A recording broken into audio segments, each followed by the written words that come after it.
Everyone, इस lecture में हम डिस्कस करेंगे splenectomy. What is first of all what is splenectomy? It's a removal of spleen, removal of spleen. So it's means कि कोई भी condition जो कि स्प्लीन को जो है इनलार्ज करेगी, ठीक है, इनलार्ज करेगी या उसमें कोई डिजीज़ करेगी, तो उस कंडीशन में हम जो है स्प्लीनेक्टोमी कर देते हैं। क्योंकि इसका वाइटल फंक्शन क्या होता है स्प्लीन का? ओल्ड आरबीसीज को जो है वो रिमूव करती है और एक इम्यून सिस्टम में हेल्प करती है, इम्यून जो है सिस्टम को इम्प्रूव करती है। और नेक्स्ट जो है ये आरबीसी का ग्रेवयार्ड होती है, ठीक है। तो और एक ये हमारे ब्लड को फिल्टर करती है, ब्लड को जो है वो क्लियर करती है। लाइक डिफरेंट बैक्टीरियाज होते हैं, ठीक है, जो कि कैप्सुलेटेड बैक्टीरिया को, like Streptococcus pneumoniae, Haemophilus influenza, ठीक है, कैप्सूल जो बैक्टीरिया होते हैं उनको ये रिमूव करती है। तो अगर स्प्लीनेक्टोमी करेंगे तो ये सारे जो फंक्शन है इसके जो है वो कम हो जाएंगे। तो इसका मतलब है हमने अगर स्प्लीन करनी है तो ये इसके रिलेटेड हमारे पास जो है वो कॉम्प्लिकेशन भी होंगी। तो अब हम डिस्कस करेंगे कि कौन सी इंडिकेशंस होती हैं। फर्स्ट ऑफ ऑल हम डिस्कस करेंगे what are the indications for splenectomy. तो फर्स्ट हमारे पास जो इंडिकेशन है वो है एनी ट्रोमा। अगर कोई भी इंजरी हो गया, लाइक मोस्ट कॉमन जो सॉलिड आर्गन होता है इन ब्लंट ट्रोमा में, आपने याद रखना मोस्ट कॉमन ब्लंट ट्रोमा में जो इंजरी सॉलिड आर्गन होता है एब्डोमेन में, मोस्ट कॉमन होता है ये, मोस्ट कॉमन इंजरी होती है इसको, सॉलिड आर्गन होता है ये। तो आपने इसको स्प्लीन बताना है, ठीक है। ये क्वेश्चन आ सकता है कि what which is the most common organ involve in the blunt trauma, ठीक है। तो स्प्लीन, क्योंकि ये एक वोलाटाइल सॉफ्ट टिश्यू होता है। देन नेक्स्ट जो काज है वो है हेरिडेटरी स्फेरोसाइटोसिस। इसमें क्या होता है, इसमें जो हमारे आरबीसीज हैं वो स्फेरोसाइटोस हो जाते हैं। इसमें मेम्ब्रेन डिफेक्ट होता है कि स्पेक्ट्रिन एक प्रोटीन होती है हमारे आरबीसी में, उसमें डिफेक्ट होता है। इसमें से मोर आरबीसी जो है वो सेल अप हो जाते हैं और डिस्ट्रॉय हो जाते हैं और वो हमारी स्प्लीन में आके उनके ग्रेव यार्ड बन जाता है, ठीक है, जिसकी वजह से हाइपर स्प्लीनिज्म होता है। और वो जो आरबीसी होते हैं वो डिस्ट्रॉय हमारी स्प्लीन में होते हैं, इसलिए हमें स्प्लीन रिमूव करना पड़ती है क्योंकि वो हिमोलिटिक एनीमिया काज करती है। Hereditary spherocytosis, spherocytosis. नेक्स्ट जो काज है वो है थर्ड आईटीपी, इडियोपैथिक थ्रोम्बोसाइटोपेनिक परपरा। इसमें क्या होता है, प्लेटलेट्स होती हैं, प्लेटलेट्स हमारी स्प्लीन में आ जाते हैं, ठीक है, स्क्वेस्ट्राइजेशन हो जाती है और एंटीबॉडीज़ बनती हैं उसमें। और एंटीबॉडीज़ जो होती हैं वो स्प्लीन ये इसमें होते हैं हमारे प्लेटलेट्स, और वो एंटीबॉडीज़ जो होती हैं, एंटीबॉडीज़ ये एंटीबॉडीज़ ये इनको डिस्ट्रॉय करती हैं ऐसे, और जिसकी वजह से जो है हमें मोस्टली स्प्लीन को रिमूव करना पड़ता है ताकि हमारे जो है वो इडियोपैथिक थ्रोम्बोसाइटोपेनिक प्रोपरा ना हो। क्योंकि अगर ये होगा तो क्या होगा, प्लेटलेट की डेफिशिएंसी हो जाएगी और मोस्ट कॉमनली डिफरेंट बॉडी के एरिया से जो है वो ब्लीडिंग स्टार्ट हो जाएगी। इस कॉम्प्लिकेशन से बचने के लिए हमें करना पड़ता है। फोर्थ जो रीज़न है जिसमें हम स्प्लीनेक्टोमी करते हैं वो है रेडिकल रेडिकल गैस्ट्रेक्टोमी, ठीक है, रेडिकल गैस्ट्रेक्टोमी। एनी कैंसर जो of cancer of the stomach, तो उसमें जो है हम स्प्लीन को भी रिमूव करते हैं क्योंकि इसके जो लिम्फ नोड्स होते हैं उसकी ड्रेनेज भी सेम एरिया में होती है, ठीक है। और उसके बाद एनी पोर्टल हाइपरटेंशन में, पोर्टल हाइपरटेंशन एंड वेरिसियल ब्लीडिंग में, वेरिसियल ब्लीडिंग, ये वेरिसिस क्या होते हैं हमारे जो हमारे हमारे एसोफिगस एरिया में क्या होते हैं, अबनॉर्मल डायलेटेड वेन्स होती हैं, ठीक है। अगर उनमें ब्लीडिंग स्टार्ट हो जाए तो उस कंडीशन में भी, क्योंकि पोर्टल हाइपरटेंशन जो है वो पोर्टल वेन बनती कैसे, स्प्लीनिक वेन और स्पीरियर मेजेंटिक वेन के कंबाइनली जब होती हैं तो तब बनती है, इसलिए हम इसको रिमूव करते हैं, ठीक है। देन जो है वो हुस्कन लिम्फोमा, क्योंकि ये lymphoma are the most common cause होते हैं, आपने याद रखना है lymphoma are the most common cause होते हैं स्प्लीनोमेगेली के। मोस्ट कॉमन जो है इसमें स्प्लीनोमेगेली होती है। तो डेफिनेटली जब स्प्लीनोमेगेली होगी तो उसका लार्ज साइज़ हो जाएगा, साइज़ जो है वो लार्ज हो जाएगा और मोस्ट कॉमनली रप्चर हो सकती हैं इसमें। एनी सेवन जो रीज़न है वो TB of spleen, any tuberculosis of spleen.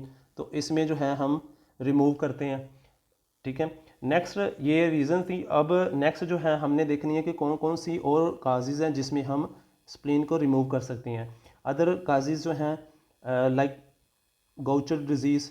Gaucher disease is a metabolic disease. इसमें जो है अब नॉर्मल मेटाबोलाइट्स हमारे स्प्लीन में आके जमा होना शुरू हो जाते हैं और स्प्लीन इनलार्ज होती है, जिसकी वजह से हाई चांसेस होता है रप्चर का। रप्चर होगा तो वो ज़्यादा कॉम्प्लिकेशन करेगी, like bleeding, haemorrhage, hypovolaemic shock, ultimately death हो सकता है, इसलिए हम उसको रिमूव करते हैं। देन नाइन्थ है chronic myeloid CML, chronic myeloid leukaemia. इसमें अबनॉर्मल जो सेल्स होती हैं, अबनॉर्मल जो सेल होती हैं वो स्प्लीन में अक्यूमुलेट होना शुरू हो जाते हैं, स्प्लीन में डिपॉजिट होते हैं, जिससे एनलार्जमेंट होती है। डिपोजिशन होने की वजह से एनलार्ज हो जाती है और रप्चर के हाई चांसेस ऑफ रप्चर होते हैं, ठीक है, जिसकी वजह से हमें रिमूव करना पड़ती है। देन है फेल्टी सिंड्रोम। फेल्टी सिंड्रोम में, फेल्टी सिंड्रोम जो है एक कंडीशन होती है, ठीक है। इसके 3 कंपोनेंट होते हैं, तो आप काइंडली उनको लिख लें। फेल्टी सिंड्रोम के कौन कौन से कंपोनेंट होते हैं। फर्स्ट ऑफ ऑल इसमें होता है क्रोनिक रूमेटाइड आर्थराइटिस होता है, इन्फ्लामेशन ऑफ द जॉइंट होती है, ऑटोइम्यून डिजीज़ होती है। मोस्ट कॉमनली जो है वो small joints of hand involve होती हैं, फीमेल्स में होती हैं।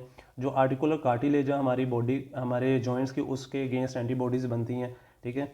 और नेक्स्ट जो है वो माइल्ड ल्यूकोपीनिया, ल्यूकोपीनिया होता है इसमें, मीन्स न्यूट्रोपीनिया। नेक्स्ट जो है इसमें स्प्लीनोमेगाली होती है। तो ये कम्बिनेशन जो होता है इसको हम फेल्टी सिंड्रोम कहते हैं, ठीक है। ये रीज़न थी। अब नेक्स्ट जो है 11th को काज जो होती है जिसमें स्प्लीन रिमूव करते हैं वो है सिस्टोसोमियासिस, ठीक है। ये पैरासाइटिक इन्फेक्शन होता है।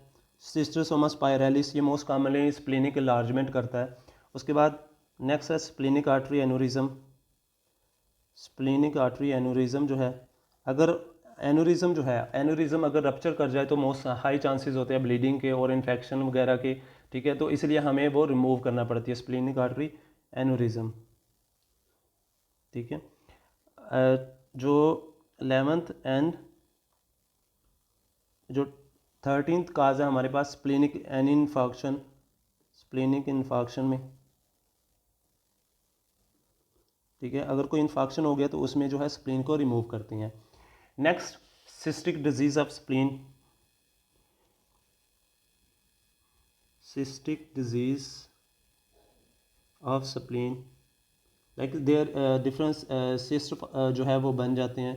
फॉर एग्जाम्पल ये है हमारी स्प्लीन, अगर इसमें जो है डिफरेंट सिस्ट बन रहे हैं ऐसे, तो क्या होते हैं, जब ये सिस्ट इनलार्ज होते हैं, सिस्ट इनलार्ज होंगे तो ये स्प्लीन हमारा, इसका साइज़ भी जो है वो इनलार्ज होगा। स्प्लीन का साइज़ जब इनलार्ज होगा तो ये क्या करेंगे, ये ऐसे रप्चर कर जाएंगे, ठीक है। स्प्लीन रप्चर कर जाएगी और रप्चर होने की वजह से मोस्ट कॉमनली जो ये फ्लूइड होता है कोमुलेट हो जाएगा हमारे पेरिटोनियल कैविटी में, और हाई चांसेस होते हैं पेरिटोनाइटिस के। अल्टीमेटली जितनी भी ये कंडीशंस हैं, जितनी भी जिसमें स्टोरेज होती है, वो सारी पेरिटोनाइटिस के हाई चांसेस कर सकती हैं। नेक्स्ट है एनी स्प्लीनिक ट्यूमर में, स्प्लीनिक ट्यूमर जो होता है उसमें जो है हम रिमूव करते हैं स्प्लीन को, ठीक है। ये हमारे पास थी इंडिकेशंस ऑफ द स्प्लीनेक्टोमी, तो काइंडली आप इनको नोट कर लें, ठीक है।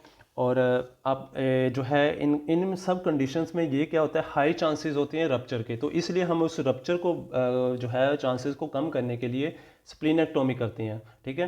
तो नेक्स्ट हमने जो पढ़ना है इसकी कॉम्प्लिकेशन ऑफ स्प्लीनेक्टोमी है, ठीक है। नेक्स्ट हमारा जो हमने इसको डिस्कस करना है वो है इंडिकेशंस ऑफ स्प्लीनेक्टोमी। तो लेट्स सी,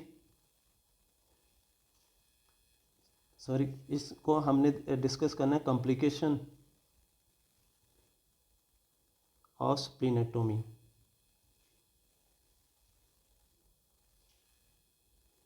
तो इसमें सबसे पहले हमारे पास जो कॉम्प्लिकेशन है, फर्स्ट जो कॉम्प्लिकेशन है हमारे पास हेमरेज, ठीक है। डेफिनेटली जो है अगर स्प्लीनेक्टोमी करेंगे तो क्या होगा, मेनली जो शॉर्ट गैस्ट्रिक वेसल वगैरह जो हैं वो मोस्ट कॉमनली इंजर होगी, शॉर्ट गैस्ट्रिक, ठीक है।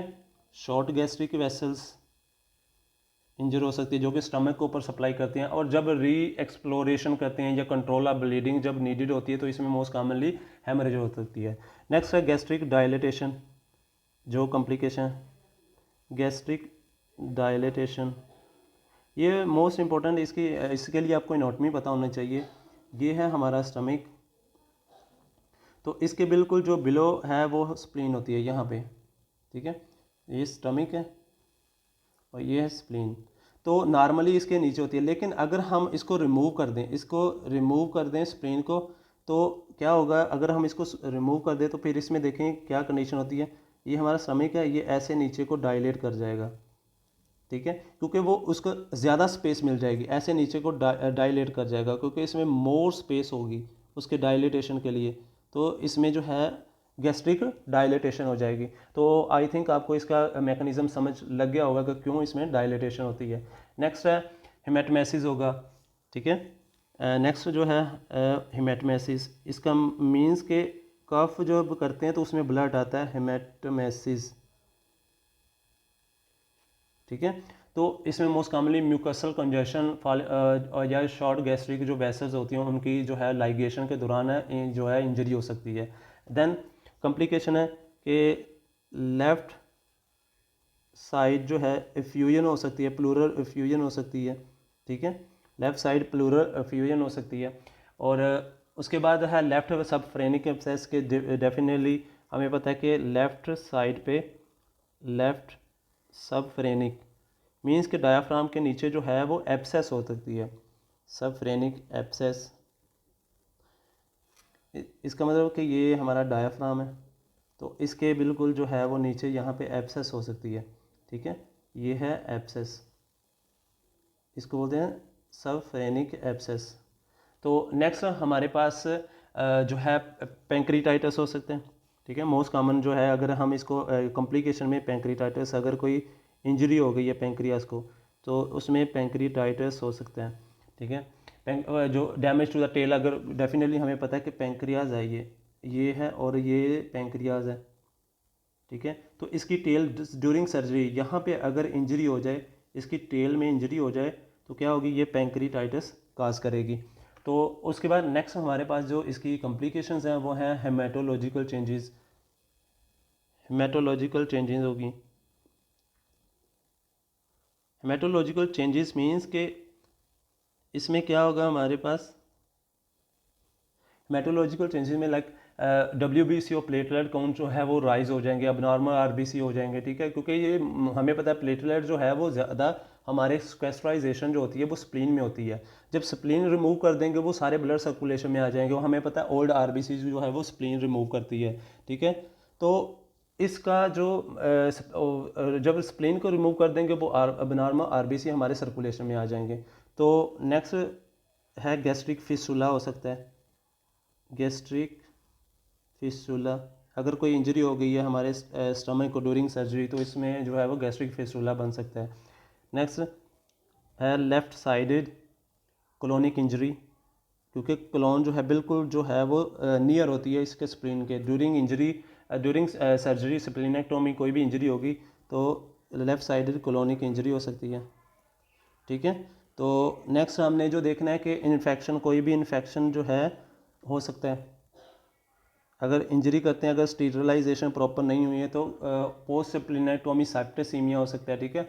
और OPCI मीन्स के इसमें मोस्ट कॉमनली OPCI होता है, लाइक मोस्ट कॉमनली होता है लाइक पोस्ट स्प्लीनेक्टोमी सेप्टिसीमिया हो सकता है, ठीक है, पोस्ट स्प्लीनेक्टोमी सेप्टिसीमिया हो सकता है। और नेक्स्ट है पोर्टल वेन थ्रोम्बोसिस हो सकता है, पोर्टल वेन, अगर स्प्लीनिक वेन में इंजरी हो गई है तो उसमें जो है वो थ्रोम्बोसिस हो सकता है, पोर्टल वेन थ्रोम्बोसिस, ठीक है। और नेक्स्ट है DVT, like deep vein thrombosis, deep vein thrombosis. इसका रीज़न है कि it's a late sequelae after splenectomy, ठीक है, ये डेंजरस होता है, like 4 time more in non splenectomy patient में होता है, ठीक है। मोस्ट कॉमनली क्या होता है कि हम लॉन्ग टर्म के लिए जो उस पेशेंट को जो है वो उसने रेस्ट करनी होती है, ठीक है।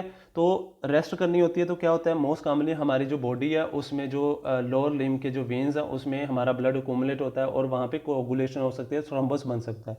तो इसकी प्रिवेंशन के लिए हम जो है वो उस पेशेंट को एस्प्रिन देते हैं, एंटीप्लेटलेट ड्रग देते हैं एस्प्रिन, ताकि जो है वो थ्रोम्बस ना बने, ठीक है, एस्प्रिन देते हैं।